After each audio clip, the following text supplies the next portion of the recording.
श्रीमद्भागवत महापुराण दशम स्कंध अध्याय 33 महारास। श्री सुखदेव जी कहते हैं, राजन, गोपियां भगवान की इस प्रकार प्रेम भरी सुमधुर वाणी सुनकर जो कुछ विरहजन्य ताप शेष था उससे भी मुक्त हो गई और सौंदर्य माधुर्य निधि प्राण प्यारे के अंग संग से सफल मनोरथ हो गई। भगवान श्री कृष्ण की प्रेसी और सेविका गोपियां एक दूसरे की बाह में बाह डाले खड़ी थी। उन स्त्री रत्नों के साथ यमुना जी के पुलिन पर भगवान ने अपनी रसमयी रासक्रीड़ा प्रारंभ की। संपूर्ण योगों के स्वामी भगवान श्री कृष्ण दो गोपियों के बीच में प्रकट हो गए और उनके गले में अपना हाथ डाल दिया। इस प्रकार एक गोपी और एक श्री कृष्ण, यही क्रम था।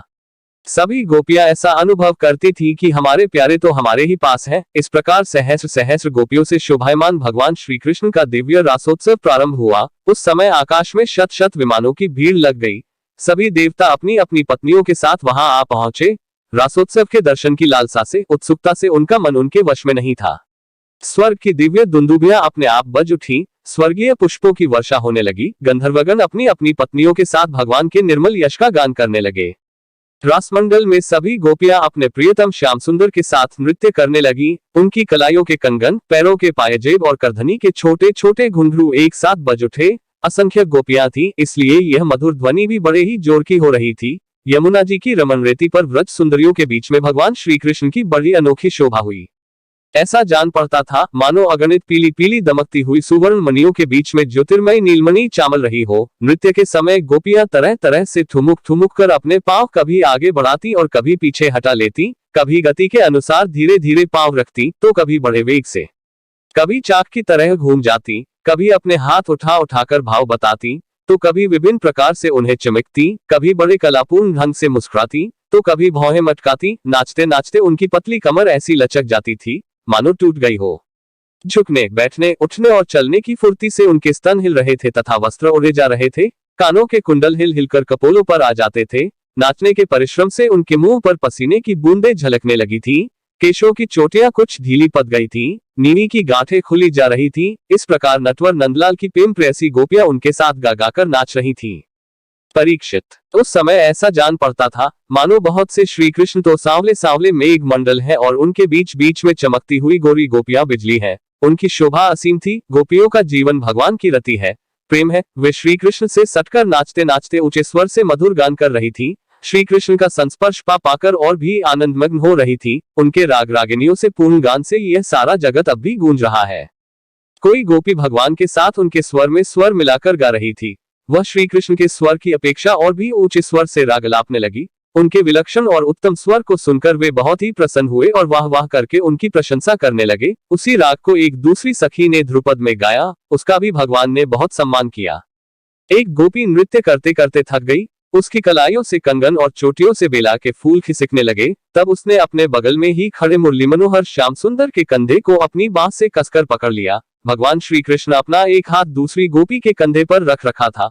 वह स्वभाव से तो कमल के समान सुगंध से युक्त था ही, उस पर बड़ा सुगंधित चंदन का लेप भी था। उसकी सुगंध से वह गोपी पुलकित हो गई। उसका रोम रोम खिल उठा। उसने झट से उसे चूम लिया। एक गोपी नृत्य कर रही थी। नाचने के कारण उसके कुंडल हिल रहे थे। उनकी छटा से उसके कपोल और भी चमक रहे थे। उसने अपने कपोलों को भगवान श्री कृष्ण के कपोल से सटा दिया और भगवान ने उसके मुंह में अपना चबाया हुआ पान दे दिया। कोई गोपी नुपुर और करधनी के घुंघरुओं को झनकारती हुई नाच और गा रही थी। वह जब बहुत थक गई तब उसने अपने बगल में ही खड़े श्याम सुंदर के शीतल कर कमलों को आने दोनों स्तनों पर रख लिया। परीक्षित, गोपियों का सौभाग्य लक्ष्मी जी से भी बढ़कर है। लक्ष्मी जी के परम प्रियतम एकांत वल्लभ भगवान श्री कृष्ण को अपने परम प्रियतम के रूप में पाकर गोपियां गान करती हुई उनके साथ विहार करने लगी। भगवान श्री कृष्ण ने उनके गलों को अपने भुजपाश में बांध रख था। उस समय गोपियों की बड़ी अपूर्व शोभा थी। उनके कानों में कमल के कुंडल शोभायमान थे। घुंघराली अलके कपोलों पर लटक रही थी। पसीने की बूंदें झलकने से उनके मुख की छटा निराली ही हो गई थी। वे रासमंडल में भगवान श्री कृष्ण के साथ नृत्य कर रही थी। उनके कंगन और पायजेबों के बाजे बज रहे थे। भौरे उनके ताल सुर में अपना सुर मिलाकर गा रहे थे और उनके जूहों तथा चोटियों में गुंथे हुए फूल गिरते जा रहे थे। परीक्षित, जैसे नन्हा सा शिशु निर्विकार भाव से अपनी परछाई के साथ खेलता है, वैसे ही रमारमण भगवान श्री कृष्ण कभी उन्हें अपने हृदय से लगा लेते, कभी हाथ में उनका अंग स्पर्श करते, कभी प्रेम भरी तिरछी चितवन से उनकी ओर देखते तो कभी लीला से उन्मुक्त हंसी हंसने लगते। इस प्रकार उन्होंने व्रज सुंदरियों के साथ क्रीड़ा की, विहार किया। परीक्षित, भगवान के अंगों का संस्पर्श प्राप्त करके गोपियों की इंद्रियां प्रेम और आनंद से विह्वल हो गईं। उनके केश बिखर गए, फूलों के हार टूट गए और गहने अस्त व्यस्त हो गए। वे अपने केश, वस्त्र और कंचुकी को भी पूर्णतया संभालने में असमर्थ हो गईं। भगवान श्री कृष्ण की यह रासक्रीड़ा देखकर स्वर्ग की देवांगनाएं भी मिलन की कामना से मोहित हो गईं और समस्त तारों तथा ग्रहों के साथ चंद्रमा चकित, विस्मित हो गए। परीक्षित, यद्यपि भगवान आत्माराम हैं, उन्हें अपने अतिरिक्त और किसी की भी आवश्यकता नहीं है, फिर भी उन्होंने जितनी गोपियां थीं, उतने ही रूप धारण किए और खेल खेल में उनके साथ इस प्रकार विहार किया। जब बहुत देर तक गान और नृत्य आदि विहार करने के कारण गोपियां थक गईं, तब करुणामय भगवान श्री कृष्ण ने बड़े प्रेम से स्वयं अपने सुखद कर कमलों के द्वारा उनके मुंह पोंछे।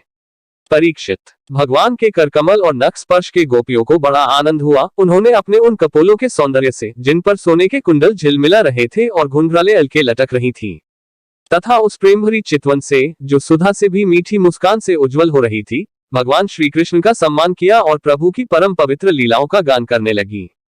इसके बाद जैसे थका हुआ गजराज किनारों को तोड़ता हुआ हथिनियों के साथ जल में घुसकर क्रीड़ा करता है, वैसे ही लोक और वेद की मर्यादा का अतिक्रमण करने वाले भगवान ने अपनी थकान दूर करने के लिए गोपियों के साथ जलक्रीड़ा करने के उद्देश्य से यमुना के जल में प्रवेश किया।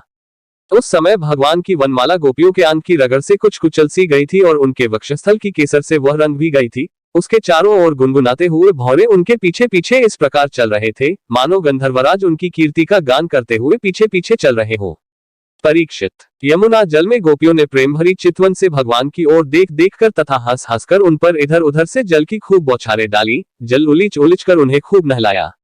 विमानों पर चढ़े हुए देवता पुष्पों की वर्षा करके उनकी स्तुति करने लगे। इस प्रकार यमुना जल में स्वयं आत्माराम भगवान श्री कृष्ण ने गजराज के समान जल विहार किया।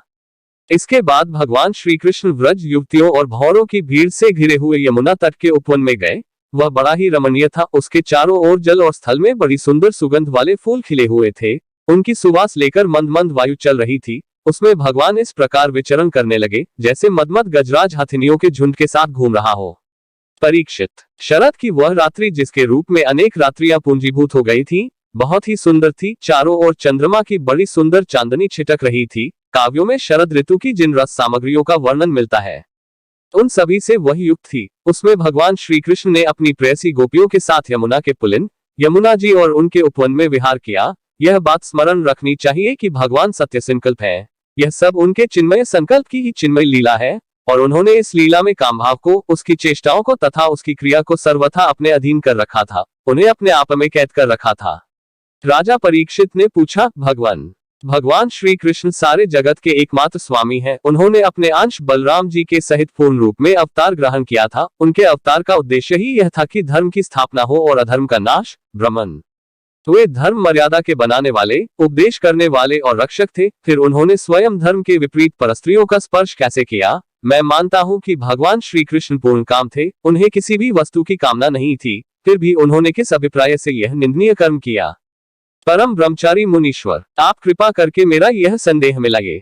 श्री सुखदेव जी कहते हैं, सूर्य, अग्नि आदि ईश्वर एक कभी कभी धर्म का उल्लंघन और साहस का काम करते देखे जाते हैं, परंतु उन कामों से उन तेजस्वी पुरुषों को कोई दोष नहीं होता। देखो, अग्नि सब कुछ खा जाता है, परंतु उन पदार्थों के दोष से लिप्त नहीं होता। जिन लोगों में ऐसी सामर्थ्य नहीं है, उन्हें मन से भी वैसी बात कभी नहीं सोचनी चाहिए।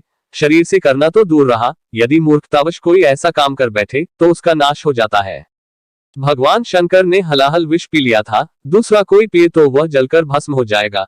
इसलिए इस प्रकार के जो शंकर आदि ईश्वर हैं, अपने अधिकार के अनुसार उनके वचन को ही सत्य मानना और उसी के अनुसार आचरण करना चाहिए। उनके आचरण का अनुकरण तो कहीं कहीं ही किया जाता है, इसलिए बुद्धिमान पुरुष को चाहिए कि उनका जो आचरण उनके उपदेश के अनुकूल हो, उसी को जीवन में उतारें। परीक्षित, वे सामर्थ्यवान पुरुष अहंकारहीन होते हैं। शुभ कर्म करने में उनका कोई सांसारिक स्वार्थ नहीं होता और अशुभ कर्म करने में अनर्थ नहीं होता। वे स्वार्थ और अनर्थ से ऊपर उठे होते हैं। जब उन्हीं के संबंध में ऐसी बात है, तब जो पशु, पक्षी, मनुष्य, देवता आदि समस्त चराचर जीवों के एकमात्र प्रभु सर्वेश्वर भगवान हैं, उनके साथ मानवीय शुभ और अशुभ का संबंध कैसे जोड़ा जा सकता है? जिनके चरण कमलों के रज का सेवन करके भक्तजन तृप्त हो जाते हैं, जिनके साथ योग प्राप्त करके उसके प्रभाव से योगीजन अपने सारे कर्मबंधन काट डालते हैं, और विचारशील ज्ञानीजन जिनके तत्व का विचार करके तत्वरूप हो जाते हैं तथा समस्त कर्म बंधनों से मुक्त होकर स्वच्छंद विचरते हैं, वे ही भगवान अपने भक्तों की इच्छा से अपना चिन्मय श्रीविग्रह प्रकट करते हैं। तब भला उनमें कर्मबंधन की कल्पना कैसे हो सकती है? गोपियों के, उनके पतियों के और संपूर्ण शरीरधारियों के अंतःकरणों में जो आत्मा रूप से विराजमान है, जो सबके साक्षी और परमपति हैं, वही तो अपना दिव्य चिन्मय श्री विग्रह प्रकट करके यह लीला कर रहे हैं।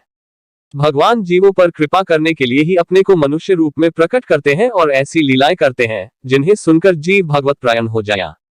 व्रजवासी गोपों ने भगवान श्री कृष्ण में तनिक भी दोषबुद्धि नहीं की। वे उनकी योगमाया से मोहित होकर ऐसा समझ रहे थे कि हमारी पत्नियां हमारे पास ही हैं। ब्रह्मा की रात्रि के बराबर वह रात्रि बीत गई, ब्रह्म मुहूर्त आया। यद्यपि गोपियों की इच्छा अपने घर लौटने की नहीं थी, फिर भी भगवान श्री कृष्ण की आज्ञा से वे अपने अपने घर चली गईं, क्योंकि वे अपनी प्रत्येक चेष्टा से, प्रत्येक संकल्प से केवल भगवान को ही प्रसन्न करना चाहती थीं। परीक्षित, जो धीर पुरुष व्रज युवतियों के साथ भगवान श्री कृष्ण के इस चिन्मय रास विलास का श्रद्धा के साथ बार बार श्रवण और वर्णन करता है, उसे भगवान के चरणों में पराभक्ति की प्राप्ति होती है और वह बहुत ही शीघ्र अपने हृदय के रोग काम विकार से छुटकारा पा जाता है। उसका काम भाव सर्वदा के लिए नष्ट हो जाता है।